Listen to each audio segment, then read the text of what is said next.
Bonjour à tous.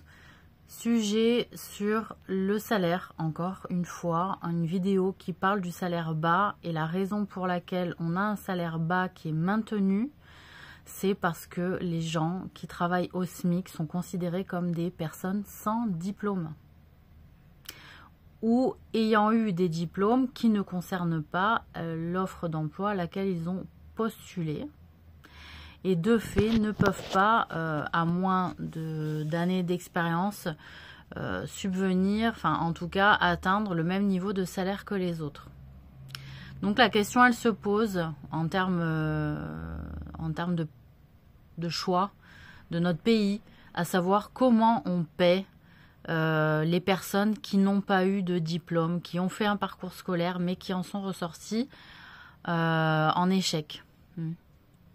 Donc, est-ce qu'on considère que l'éducation nationale a mis tout en œuvre pour que tout le monde réussisse et que donc c'est de la faute de l'enfant au départ, s'il a échoué et que donc c'est normal qu'il vive avec un niveau de salaire où quand on est au RSA on est pris en charge par l'État, mais quand on n'est pas au RSA, qu'on est au SMIC, on n'est pas pris en charge par l'État, à part d'avoir une prime d'activité. Donc la prime d'activité, elle est modulable en plus, il me semble, en fonction des régions. Donc ce qui fait que on est quand même dans un niveau d'insatisfaction criant. Et je pense que s'il y a de l'insatisfaction, c'est pas de la part, c'est pas de l'hypocrisie, c'est pas de la démagogie, c'est une vérité qui ressort du peuple. Voilà.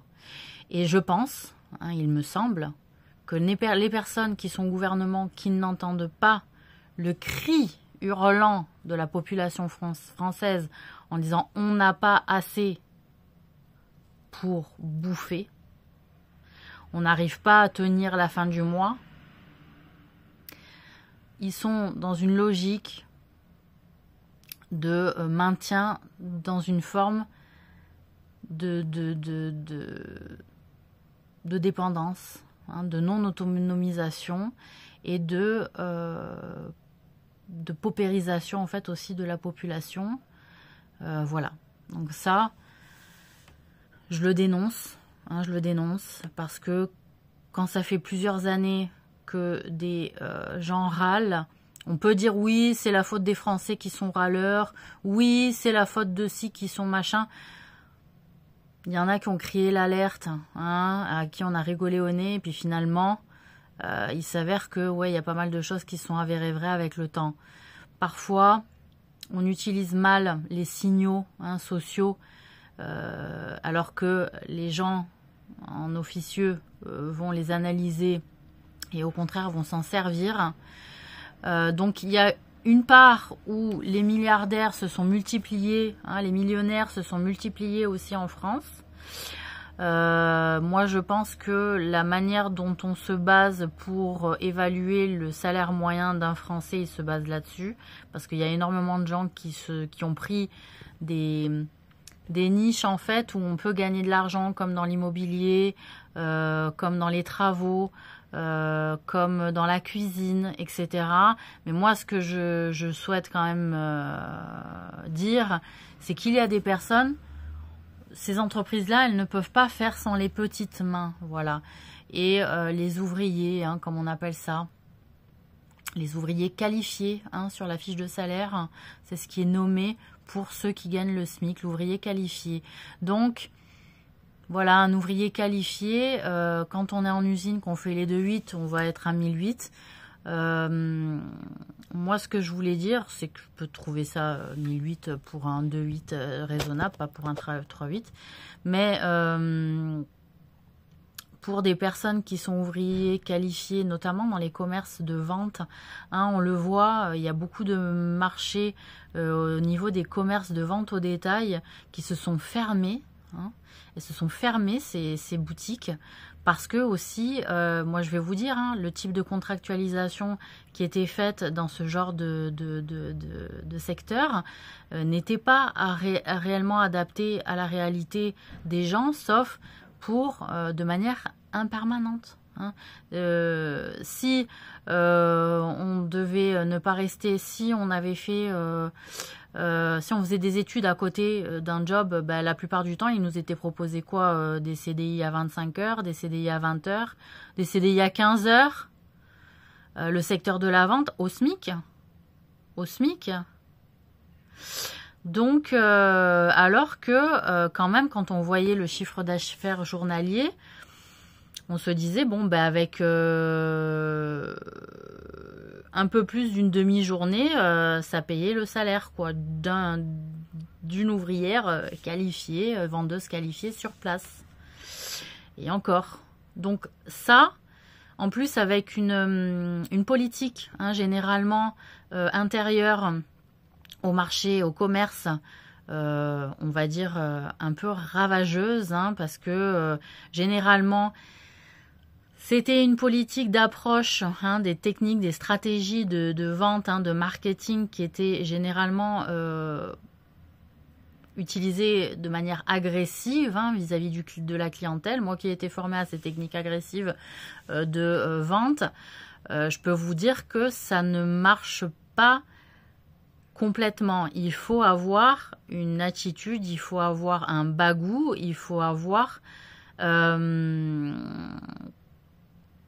un contact vraiment, en fait, il faut un contact de savoir-faire, de savoir-être, mais que ces techniques agressives d'insistance, on insiste une fois, on insiste deux fois, on insiste trois fois, oui, on peut closer au bout de la troisième fois, mais si les gens ils nous ont repérés comme étant inhabitués, si ça fait un certain temps qu'on est là, si notre visage est familier, il y a plein de choses à considérer. Donc ce que je veux dire, c'est que je ne vais pas parler des techniques de vente agressive particulièrement, mais c'est que les outils de stratégie marketing, en réalité, elles peuvent être très vite lassantes pour tout un tas de profils clientèle. Donc en plus qu'on nous forme à des choses qui nous mettent dans des embarras des fois humains, parce qu'on fait plus fuir la clientèle qu'autre chose. Alors après on dit non mais parce que tu sais pas faire, tu manques d'expérience, etc. J'ai envie de dire pas que. Il y a un côté aussi où les gens ils sont, je pense qu'il faut quand même revoir le taux de statistiques, le niveau de statistiques des gens timides sur notre planète. Quand on voit le niveau de gens qui sont en réalité assez timides, alors que la vendeuse, elle se veut être à l'aise, sûre d'elle, etc. On vend de l'assurance, on vend, surtout dans le vêtement, de l'assurance, mais pas dans tous les secteurs. Voilà. Et donc, il y a une politique, on va dire, de chiffres, moi, où on se demandait, on disait, mais c'est quoi cette politique du CA? Je suis désolée, j'en parle aussi parce que j'ai été vendeuse qualifiée et que je parle des petites gens parce que j'ai fait partie des petites gens, en fait. Voilà. Et c'est la politique du CA où il y a un chiffre d'affaires monstrueux à faire hors sujet. Que c'est que si tu fais le chiffre de CA pendant tout le mois à peu près, tu sais que on va dire t'as un pourcentage sur les ventes, etc. Bon, j'ai envie de dire bah oui, avec un CA comme ça, on risque pas d'avoir un pourcentage sur les ventes. Donc toujours l'espoir mais déchu quoi, vraiment. Donc on se sent non plus pas respecté, on se sent généralement un peu invisible. C'est pour ça que les gens ont utilisé ce terme, oui les vins invisibles, bah ouais, parce qu'on bosse, parce qu'on est là, mais on est devenu invisible et que les gens ils veulent voir ailleurs en fait ce qui se passe et qu'il y a des gens, ils ont quitté des villes, ils sont en train de se déloger de la France en disant je sais pas, la France ça va être un terrain de quoi en fait? On est en train de faire quoi de cette France? Encore un terrain de guerre? Encore une fois? Encore une fois? Après la première, la deuxième, on est encore un terrain de guerre, nous, Français? Je pose vraiment la question, quoi. Qu'est-ce qu'ils attendent de nous? À un moment donné, les gens qui ne sont pas sur le terrain de la guerre, qui ne l'ont pas vécu. Voilà. Donc là, je parle au passé. Voilà. Donc... agacement, ras-le-bol, tristesse, hein, et comment on revalorise des personnes qui se sentent bafouées, humiliées dans leurs droits d'être respectées en tant que participantes à la vie active de ce pays. Et quand on nous montre que finalement, il y a plus d'intérêt à rester chez soi, encore une fois, qu'à œuvrer, mais parce que aussi peut-être que les gens se sont rendus compte finalement que ça coûtait moins cher de prendre en charge des gens à ce qu'ils restent chez eux que finalement les faire travailler sans qu'ils paient d'impôts à un niveau de SMIC aussi. Je pose la question, voilà, il y a peut-être des érudits des économies, de l'économie qui me regardent, qui m'écoutent. Donc voilà, moi je suis curieuse de comprendre aussi. Et la valorisation des gens qui n'ont pas de diplôme et qui donc travaillent au SMIC, ça ne veut pas forcément dire qu'ils n'ont pas fait d'études et ça ne veut pas forcément dire qu'ils n'ont pas de diplôme. En réalité, il y a des gens diplômés qui se retrouvent à être payés au SMIC parce que dans le secteur dans lequel ils ont étudié ou ils ont été diplômés, c'est une niche, voilà, il n'y a que des gens exceptionnels et rares qui peuvent entrer. Et donc, ils se sont fait plaisir en termes de cultivation de leur esprit. Mais il n'y a pas eu de résultat dans la vie active à proprement parler. Donc, moi, je pose la question, ce que les gens du gouvernement ont comme vision de la vie, comme vision sociale, en disant, ces personnes-là ont échoué. Par exemple, aussi, statistiquement, on va dire que les smicards, ils ont un côté où ils n'ont pas eu un parcours de scolaire particulièrement réussi, particulièrement ou moyen. Et puis la vie, on va dire, d'études, voilà, ils étaient plus dans l'action, ils voulaient faire, ils voulaient travailler vite, ils voulaient vite gagner leur argent. Et au final, vite gagner leur argent, ouais, mais sauf qu'au fil des années, ça décolle pas de fou, en fait. Parce que, une qualification qui est pas au rendez-vous, en fait.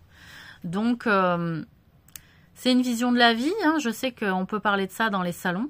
C'est-à-dire, est-ce qu'on récompense quand même le travail fait par des gens où des gens ont échoué, n'ont pas un parcours réussi, ou même ceux qui ont un parcours réussi se retrouvent à bosser au SMIC quand même, je le signale, encore une fois. Et est-ce qu'on a une vision de la vie généreuse ou est-ce qu'on a une vision de la vie, on va dire, de juge? Je me pose en juge parce que je considère que si on n'a pas réussi, c'est qu'on n'a pas fait les efforts. Eh bien, dites-vous que dans le schéma comportemental et psychologique des élèves, il peut y avoir tout un tas de raisons de réussite et de non-réussite, et c'est pas qu'une question d'effort. C'est une question de savoir-faire des études qui nous est pas forcément enseigné par nos parents, malheureusement. Il y a des parents, ils sont forts dans l'apprentissage dans la pédagogie du savoir-faire des études à leurs enfants, ce qui n'est pas le cas de tous. Voilà, donc il y a une défaillance aussi à ce niveau-là, mais liée aussi à des faits et à un passé historique. Donc parce qu'il y a des personnes, ils ont plus été ouvriers par le passé dans leurs incarnations que autre chose, que enfants de nobles ou de notaires pour avoir des études. Et même des personnes qui ont pu réussir par le passé peuvent, dans cette incarnation-là, dire moi j'en ai ras-le-bol et puis c'est tout, j'ai envie de bouger, j'ai envie d'être actif. Ça peut changer aussi, évoluer avec le temps. Et est-ce qu'on considère que c'est un droit ou pas?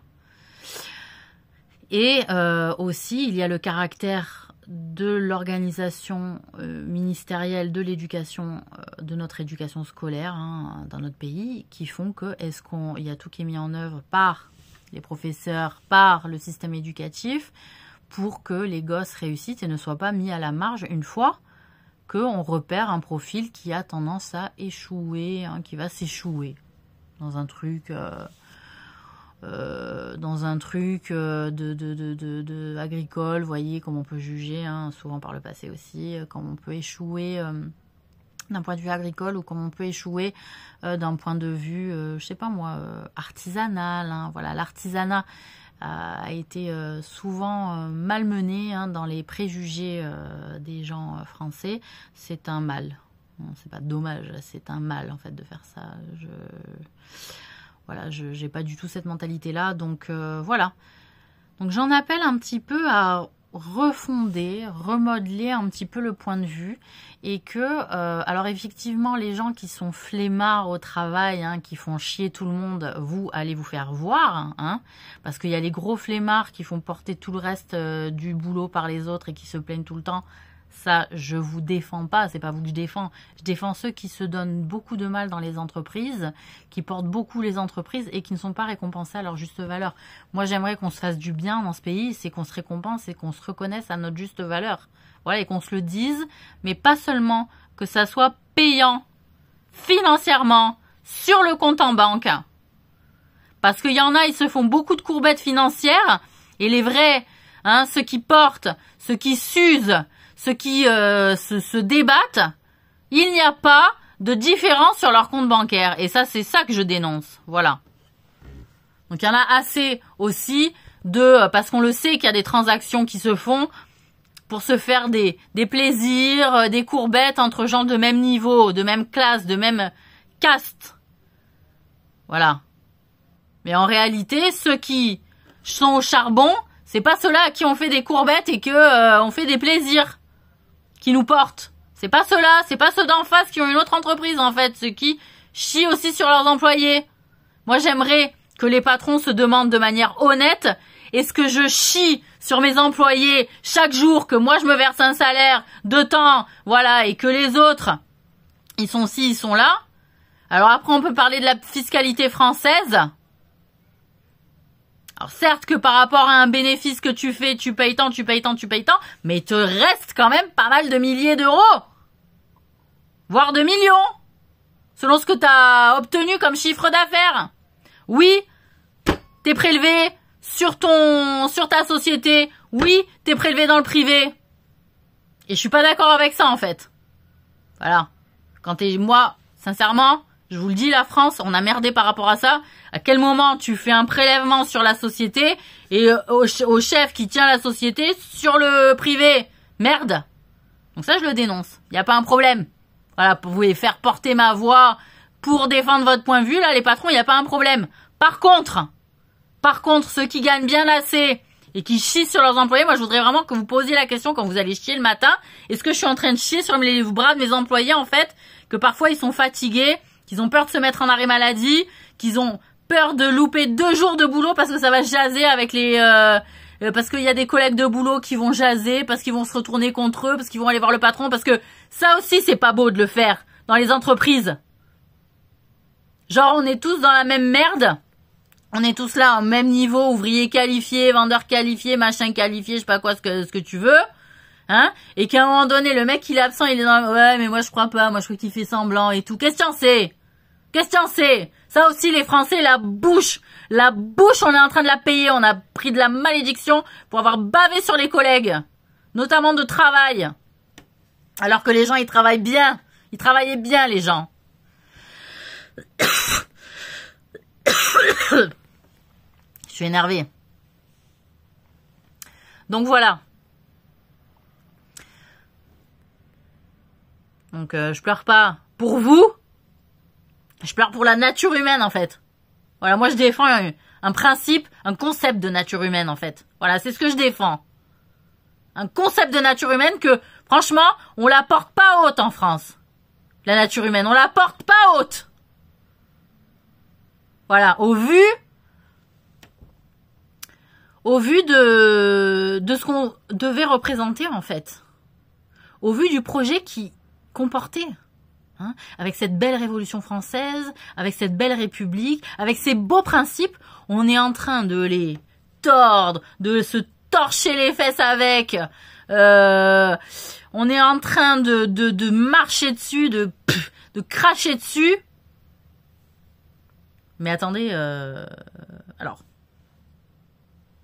on s'est identifié, moi, hein, génération des années 80, on s'est identifié à ce principe-là, hein, de république, de déclaration des droits de l'homme. J'invite les gens à reprendre la déclaration des droits de l'homme, sincèrement. Parce que les gens qui défendent les principes de la France, qui ne connaissent pas leur déclaration des droits de l'homme, ça va chier.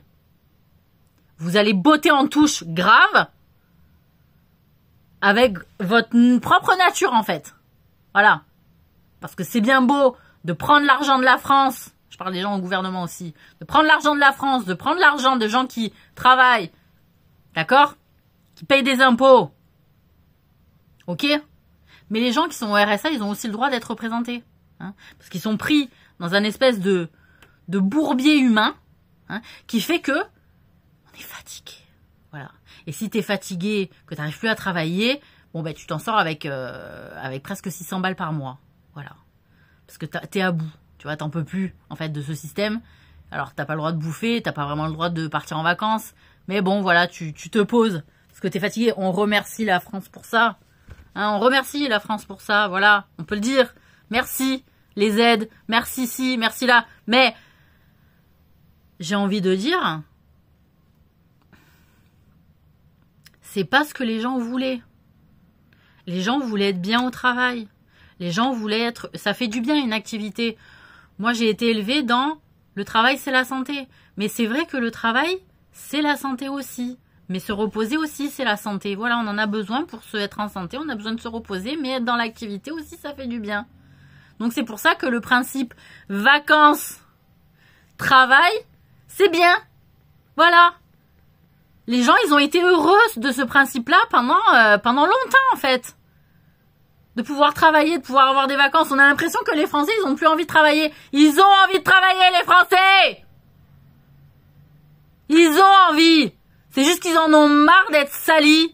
Ils en ont marre d'être humiliés. Ils en ont marre de se sentir pas respectés au boulot. Que ce soit par les collègues de boulot qui font relais de marasme humain, ambiant dégueulasse d'hypocrisie. D'accord? C'est juste que aussi, ils ont envie d'être payés pour les efforts faits. Il y en a, tu commences petit, ok, mais au bout d'un moment, t'as envie d'être payé pour ça fait longtemps que tu restes dans la boîte, t'as participé à la réussite de la boîte, vas-y, oh patron, regarde-moi, reconnais-moi. Combien de témoignages j'ai eu de gens qui ont bossé dans des entreprises, ils se sont démenés, ils sont restés un certain nombre d'années et toujours le patron, il veut pas l'augmenter. Pourquoi est-ce que le chiffre d'affaires stagne? Mais après ils disent, oui mais le patron il s'est acheté une belle voiture, je l'ai vu, voilà, après on se regarde. Alors que le mec il regardait pas au début. Mais après on se regarde, vous voyez? Ouais mais il a pas voulu m'augmenter, mais lui voilà il s'est augmenté quoi. Oui mais alors le patron, oui mais c'est moi qui prends tous les risques, j'en ai déjà parlé dans une vidéo. Oui mais si tu es gagnant, que ton entreprise elle peut pas tourner sans tes employés, récompense-les, merde! Merde! Donc comme les grands patrons des multinationales, on les voit jamais, on sait pas ce qu'ils gagnent, on sait pas si que l'usine elle est délocalisée machin, que tu sais pas ce qu'ils gagnent, tu peux pas dire. Tu sais juste que le mec il gagne des millions, des milliards. Toi t'es à peu près bien loti, mais tu te dis, je participe à la réussite de cette entreprise. Donc, et à une époque ça se faisait quand même, les pourcentages sur les trucs, il y avait une logique quand même un peu humaine. Je dirais pas humaniste. Humaine. On est des humains. Travaillez pour une nature humaine. Travaillez là. Travaillez pour votre nature humaine. Travaillez pour votre nature. Il y a personne qui va travailler pour votre propre nature, il n'y a que vous-même. Voilà, vous devenez une nature laide, vous allez devenir invivable, détestable, infréquentable, inadmirable. Voilà, donc moi j'aime bien les gens que j'admire, que je respecte, qui m'admirent et qui me respectent. C'est simple. Voilà. Et moi, on me fait pas admirer avec du pognon. Si t'as du pognon, mais que tu respectes pas les gens qui t'en font gagner, je vais te regarder comme ça. Je vais dire, tu respectes pas les gens qui t'en font gagner. Là, il y a un problème. Problème d'éducation. Et alors, tu gagnes de l'argent, t'as pas d'éducation. C'est pas une question de dire merci, bonjour pour moi, l'éducation. Hein. Je vous le dis tout de suite. Hein. D'accord? Quand on voit ce que vous en avez fait, en plus des marques de politesse, j'ai envie de rigoler, vous voyez? Donc voilà. Hein, la bonne éducation, les philosophes se sont perdus. Ça lit 3 livres dans les 10 dernières années. Ils t'expliquent qu'ils font partie d'un principe philosophique. Tu vois, j'ai envie de dire, merde. Merde avec vos faux semblants et à vos politiques de buffet. De buffet. Voilà, ça bouffe au buffet. Hein, ça allait bouffer au buffet de la mairie, ça allait bouffer au buffet de l'investisseur, ça allait bouffer au buffet de la multinationale. Voilà, vous bouffez des buffets et on a une politique de buffet, voilà. De tout brader. Hein, du buffet à volonté, voilà, tout est bradé, voilà, la nature humaine, elle est bradée.